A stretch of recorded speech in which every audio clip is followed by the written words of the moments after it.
Dozens of shots and multiple medications have become the norm for Sharissa Jackson.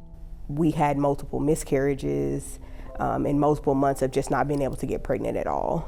Jackson is battling infertility, specifically stage 4 endometriosis. It doesn't matter when the miscarriages happen.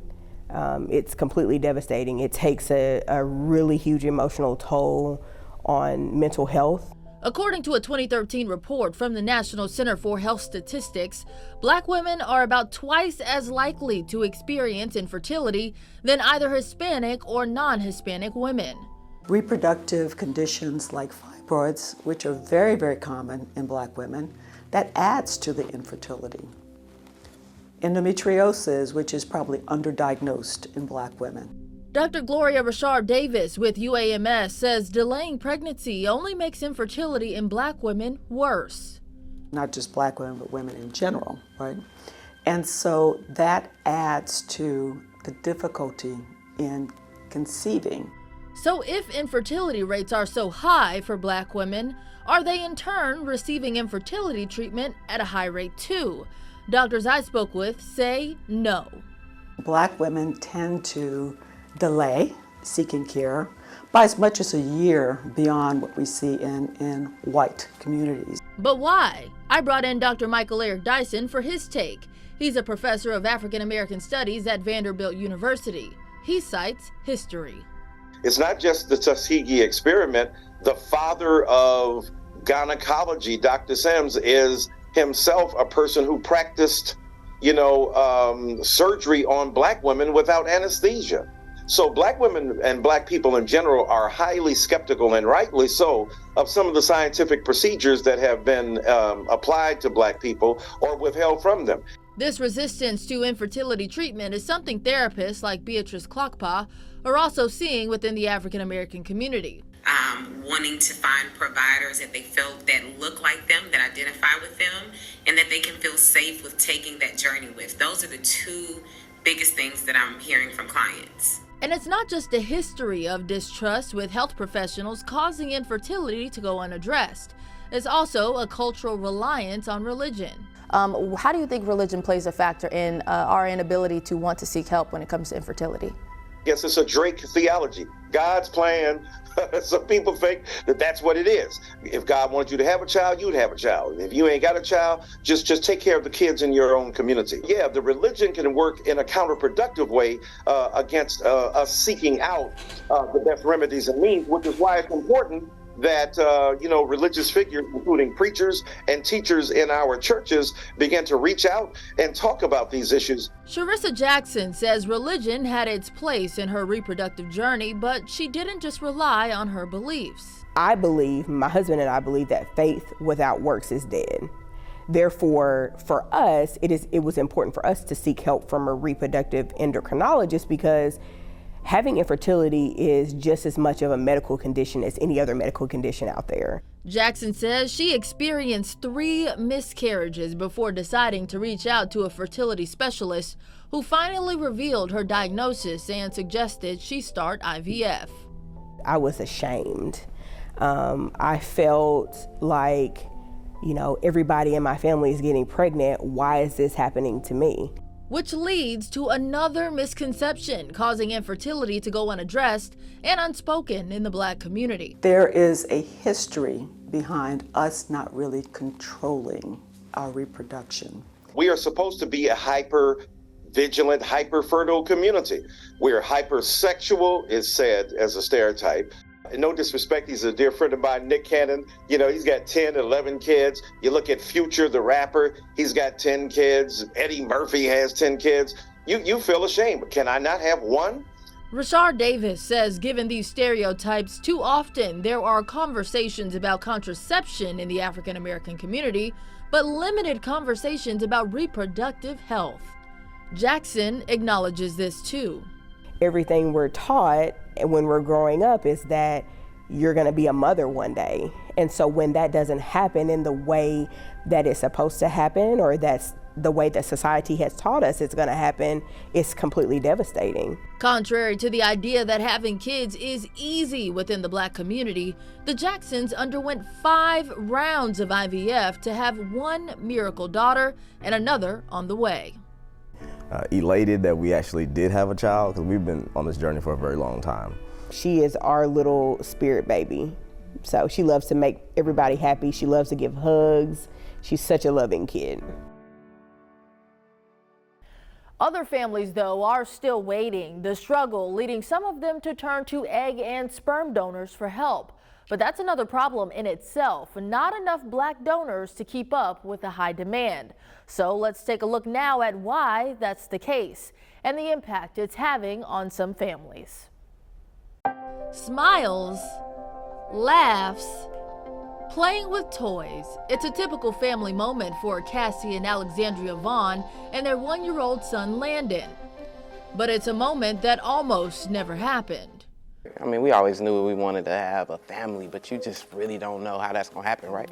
2 women, it's just, you just don't know how you're gonna do that. The Vaughns say they've always been eager to become parents, but as a gay couple, they knew they would need a sperm donor to see their dream fulfilled. So we knew for sure we wanted a Black donor, absolutely, right? We're a biracial couple, so we wanted our our child to, you know, like be similar to us.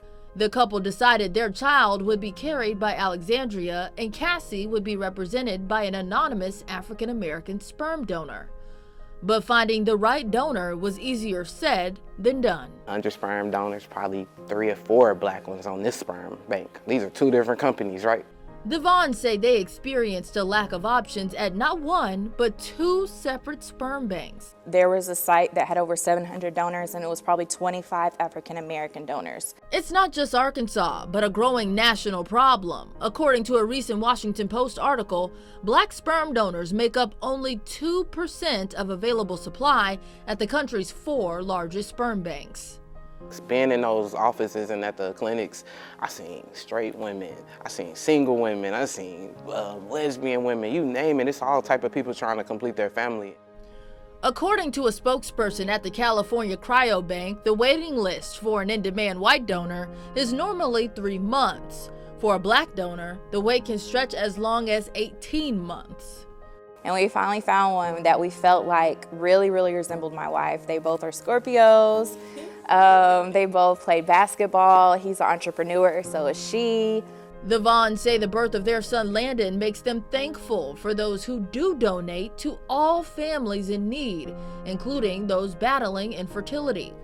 But doctors say many Black men and women who are healthy enough to do so may not even know there's a need for donors, much less a shortage. I was recently reading an article where the women were saying it's almost like there's a bidding war, right? There's so few African-American donors that they try and buy it up. And one woman said that she sometimes felt guilty because if she bought an additional vial, then that meant one of her sisters, right, was going to go without. Dr. Gloria Rashard Davis at UAMS says a lack of knowledge and comfort with the procedure could be another barrier. Right, it's not like it's an extensive procedure to collect sperm, but you have to be willing to give from the heart. Dr. Davis says this absence of donors could also be linked to some Black men feeling like they have no control. Because there's also the question or the distrust of, what are you going to do with my sperm, right? You know, I lose control. How do I know what's going to happen? I think maybe mentally they feel like, oh, but I'll have a kid somewhere that I'm not, you know, even like responsible for, never met.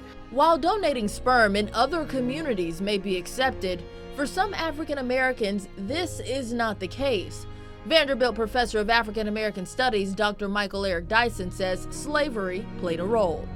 Black men and women's bodies were used to procreate in slavery, to make certain that we had enough people to till the fields and to tend the needs of the dominant white society. Causing many African American men today to opt for having full control and autonomy over the way they reproduce. We weren't literally allowed to marry. Our children could be taken from us. They could be sold off. We had no control except over, after slavery, the children we produce. So it's extremely important that we're able to produce children, and when we can't, it seems a great gulf in our own community. Even when Black men do donate, there can still be issues. Some studies show their donations may not work due to male infertility issues, such as lower sperm counts than white and Hispanic or Latino men. That can put a strain on an already limited donation supply. Infertility shouldn't be a problem because we have 3 billion people who make sperm right now. Trenton Meeks understands this problem and said after learning of the need, he's working to become a part of the solution.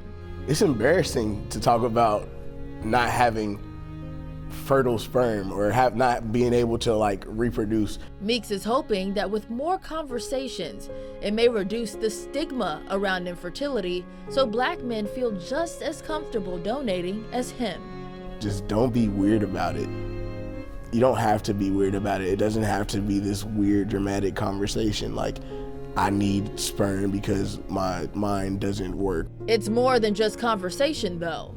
Dr. Davis says more effort is needed to recruit Black men. We typically recruit from college campuses, from professional schools, so you have a small pool there anyway.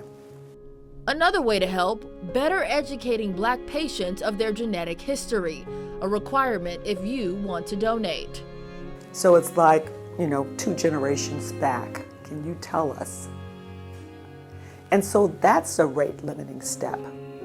Experts I spoke with say doing all of this will help address Black infertility. That and a changed mindset. But we got to be on the offense. We got to talk about reproduction. Contraception is don't have them babies. Don't be out there being promiscuous. Don't be out there getting caught. The positive side of reproduction is valuing the Black body. More dialogue, more acceptance, more fertility in the Black community.